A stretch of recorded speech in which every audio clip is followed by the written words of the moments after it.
Just how is money created? Well, there was a time when producing money meant mining a metal like gold, getting dirty and sweaty. Indeed, one of my favorite movies of all times is Treasure of the Sierra Madre, which focuses a lot of attention on exactly how gold is mined. But the process evolved until today. It is true that money is created out of thin air by the central banks of the world, including our own United States Federal Reserve.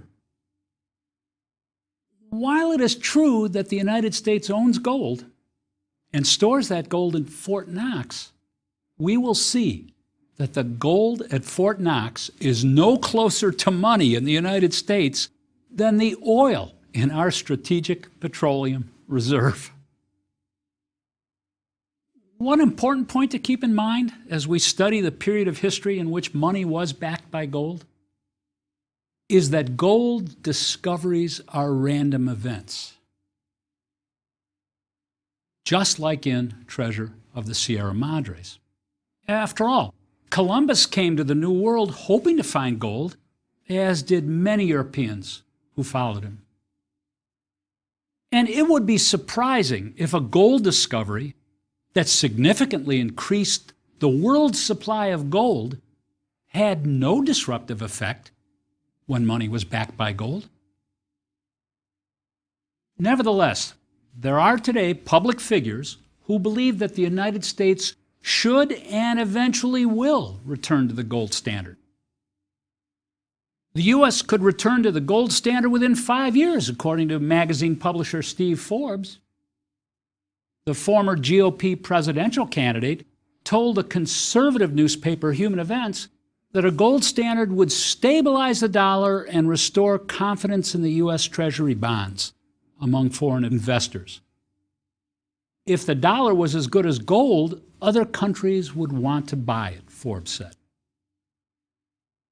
Steve Forbes is not alone in his view. Texas Congressman Ron Paul suggests that our Federal Reserve System, where someone can, quote, push a button and create new money, is flawed, and that a return to the gold standard would be preferred. By the end of this lecture, you will have a better understanding of the costs and benefits of our money creation system. You will have a better idea of the costs and benefits of returning to the gold standard. Now, why is this important? As I've said before, money is an invention as important to the development of mankind as was the wheel. Without money, there would be very little trade. Without trade, according to Adam Smith, there would be very little specialization. And specialization is, according to Smith, the source of the wealth of nations. So it makes sense, both in the context of this course and in the context of our citizenship, ask whether we have the right system in place to manage the creation of money. Today we will learn how paper money was created during the era when money was primarily gold and other precious metals, or backed by gold and other precious metals. We'll see how the gold standard, an arrangement where governments agreed to peg the value of their paper money to gold, and I'll explain what peg means, how that system worked and why it ended. Now, in thinking about the creation of money, it's helpful to use T accounts. And these T accounts are called T accounts because they have the shape of the capital letter T. So, what's a T account? A T account is a graphical representation of the balance sheet of an economic entity, a household, a bank, whatever. The T account lists assets on the left side and liabilities on the right-hand side. It also lists the entity's net worth on the right-hand side. Now, by definition, a balance sheet must balance, and to accomplish balance, net worth is always defined as the value of assets minus the value of liabilities. Let's do an example in order to make sure that this is well understood. So, Joe has just graduated from college and is taking stock of his life. Joe owns an automobile worth $4,000, has $200 in his checking account, and $500 in his savings account. Now, Joe went to state college and graduated with no student loan debt. Lucky Joe. But he does have some liabilities. He currently has a $750 balance on his only credit card. The T account you're looking at depicts Joe's assets, Joe's liabilities, and Joe's net worth. Under the assets, auto $4,000, checking account $200, savings account $500. Under the liabilities, credit card debt $750, and his net worth $4,700 in assets minus $750 in credit card debt, his liability, his net worth $3,950. Recall that an early example of the creation of paper money revolves around London goldsmiths. The earliest uses of paper money in Western civilization were warehouse receipts for gold. Now, goldsmiths had good safes, and it became customary for their customers to leave gold for safekeeping with the goldsmiths. In return for depositing their gold with the goldsmith would issue receipts to their customers. Customers learned that it was more convenient and safe to buy and sell goods using the receipts themselves than returning the goldsmith and reclaiming the gold. Voila! The warehouse receipts for gold became paper money backed by gold deposits. Okay? How could we use a T account to explain the creation of paper money by a London goldsmith? Because indeed, that happened. All right, let's do an example. Let's imagine a goldsmith who has initially gold holdings of 1,000 pounds, and by that I mean not weight, but 100 pounds sterling. And in exchange, the goldsmith has issued 1,000 pounds sterling of warehouse receipts. Assets of 1,000, liabilities of 1,000, net worth of 0. Now, in a minute, we're going to have our goldsmith make a change. But what's that change based on? Well, Goldsmith, and ours in particular, quickly realized that on any given day, they held more gold in their safes, their vaults, their safekeeping places, than they needed, either for their own work or to satisfy whichever customers wanted to reclaim the gold and represent their receipts. Goldsmiths were a clever folk, and they quickly concluded that they had a great opportunity. They could create new warehouse receipts without more gold, and they could lend those warehouse receipts to additional depository customers. So, let's return to our T account. After making such a loan, the balance sheet of our goldsmith would look something like the following.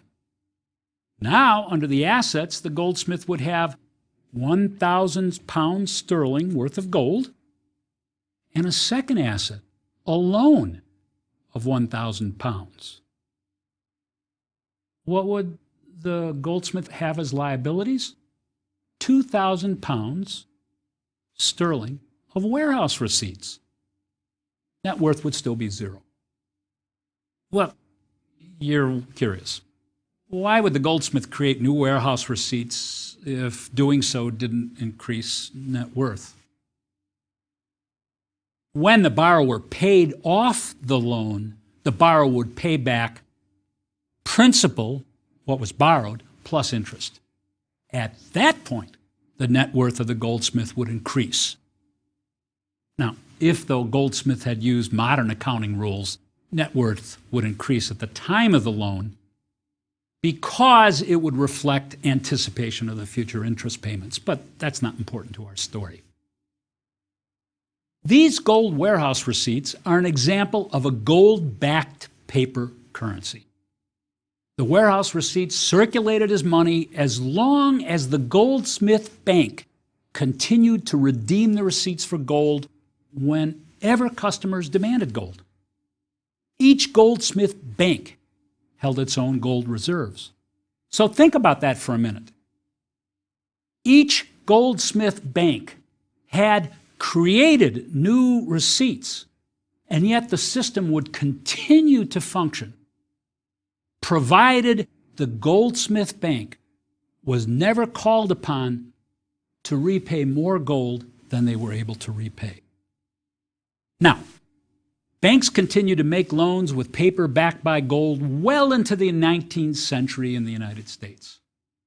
Each individual bank held its own warehouse receipts and issued its own currency. That is, each individual bank had its own store of gold and created their own kinds of currencies. Keep in mind that those banks and those currencies could fail and often did. So recall in our first lecture that our Kansas homesteader was legitimately worried about whether those notes from a bank in Illinois would continue to be honored. While this is a valid early stage in the gold standard, it is not what most economists mean by the gold standard, as we shall now see. The gold standard, as occurred in most of the 20th century in the United States, was an agreement upon participating countries to fix the price of each country's currency in terms of an ounce of gold. To understand the origins of this version of the gold standard, the modern version, we have to again inquire about England, because England officially adopted the gold standard in 1819. Although, truth be told, the English mint had been fixing the value of the pound sterling in terms of gold since much earlier, 1717. The United States adopted the gold standard in 1834 when it fixed the price of gold at $20.67 per ounce and kept it there until 1933. Under the gold standard, the government promises to buy and sell gold in exchange for its currency in order to keep the currency price of the gold at the promised value. So the gold standard is a promise. If the promise is credible, that is, if the government's actions are as good as its word, then the national currency is as good as gold. And banks will hold that national currency in reserve. The following balance sheets for an English bank and for the Bank of England explain how the gold standard worked. Keep in mind now, we are looking for a transition here. We're looking to understand how the modern gold standard, where the Bank of England promised to buy and sell gold at a fixed price, is different from the original gold standard when each bank held its own deposits of gold. So let's use this tool that we've taken the trouble to learn about in order to understand how the gold standard worked. What about the typical English bank? What did its balance sheet look like? Well, its assets included currency, pound notes, and loans. Other things as well, but most importantly, currency and loans, promises to repay by the bank's customers. What about its liabilities? Deposits with the bank. Okay? Notice there's no gold there. What about the balance sheet of the Bank of England? What did it look like? Well, its assets included gold and any loans it had made to banks. and its liabilities had predominantly one item: pound notes, the currency of England. The typical English bank operated under the gold standard in much the same way as it did when it held its own deposits of gold. The bank held, instead of gold itself, British pound notes in reserve so the depositors could convert their deposits to pounds whenever they wished. The customers, that is the depositors, rightly thought of their deposits as equivalent to pound notes and therefore as good as gold, since the bank stood ready to redeem them for currency whenever the customers wanted. The banks used their extra or excess reserves to make new loans, like the Goldsmith did, by creating new deposit accounts for borrowers. Now, what is this term excess reserves? Well, the bank reckoned its extra or excess reserves to be reserves beyond the amount required by law or by prudent behavior. Sometimes banks would hold no more than the legally required amount of reserves. They'd loan every sou they could. But sometimes banks found it prudent to hold more reserves than required by law. In that regard, the banks were behaving a lot like the goldsmiths would behave, right? It was important to be able to redeem a depositor's demand for gold when the depositor made it. Today, banks want to make sure that they can give currency back for their deposits when a customer, a depositor, wishes.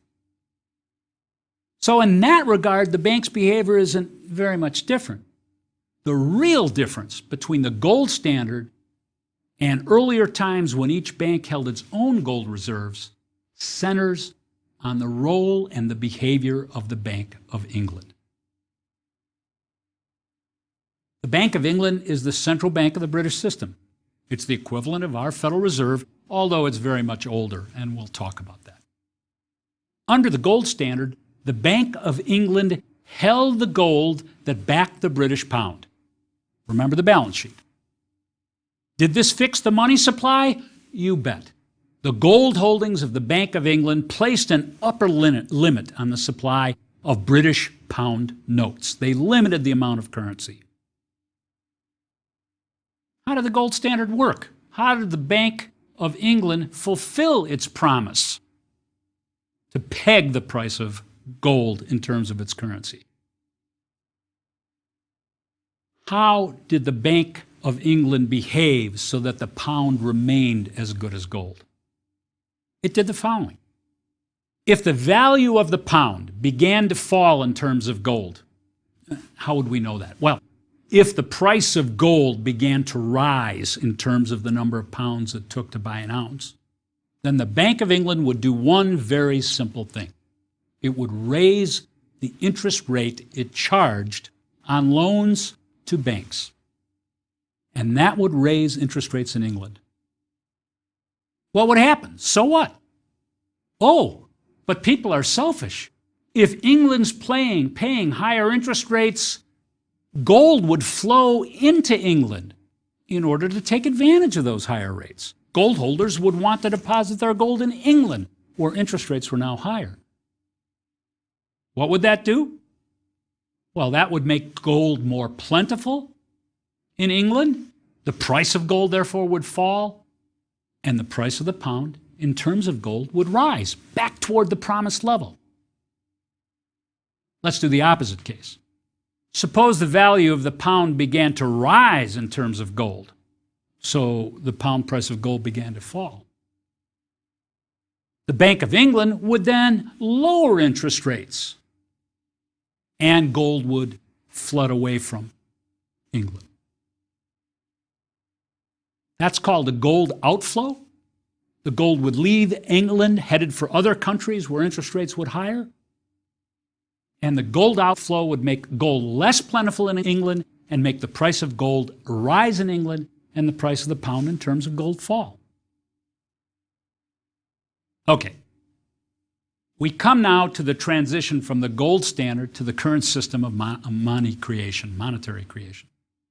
Please recall then under our current system, it is the law of the land that currency is a valid form of payment for all debts. We said earlier that paper money issued by England, by the United States, by the Eurozone, is valuable by fiat, by government declaration. Let's return to our T accounts one additional time to see what that means. For the individual bank, the T account is unchanged because each bank continues to hold the national currency, the national money in reserve for deposits. The difference is that after fiat money is established and the gold standard ends, the Bank of England or the Federal Reserve no longer fixes the price of gold in terms of the British pound or the US dollar. Therefore, it no longer has to increase gold reserves to levels sufficient to make credible its promise to buy pounds with gold. The Bank of England, the Central Bank of the European Union, or the Federal Reserve are now free to create currency by making loans of currency to banks without having the additional gold necessary to make an exchange of those dollars or pounds or euros for gold. Banks in England that receive the increases in currency are in free turn to create new deposits for their customers. And there were and continue to be no limits to the creation of money beyond the self-imposed limits set by the Bank of England and the Federal Reserve as it fulfills its responsibility to its people. Why did the world leave the gold standard?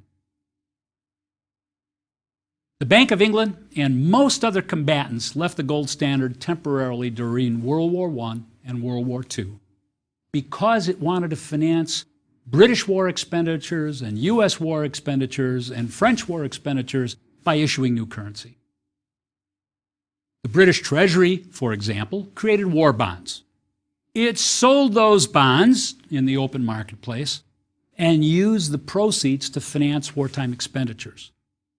But the Bank of England issued new British pounds to buy some of those bonds so that the interest rate on those bonds wouldn't rise too high. After World War II, under the so-called Bretton Woods system, the U.S. fixed the price of the gold at $35 per ounce. Other nations held the dollar as reserve. So this was our last return to the gold standard. What happened is that the U.S. pegged the price of gold at $35 an ounce, and the U.S.'s promise was grounds elsewhere in the world for central banks to hold the dollar as if it was gold. Notice that now not every central bank is holding its own gold reserve. Everybody's counting on the United States to make the dollar as good as gold, and therefore are holding dollars as if they were gold. Led by the United States, the world finally left the gold standard on August 15, 1971, when President Nixon announced that the United States would no longer redeem U.S. dollars for gold. The U.S. left the gold standard because the gold standard placed very tight restrictions on the U.S. ability to increase the supply of paper money. So what, you ask? Well, these restrictions were incompatible with other U.S. policy objectives, not the least of which was financing a new war, the Vietnam conflict.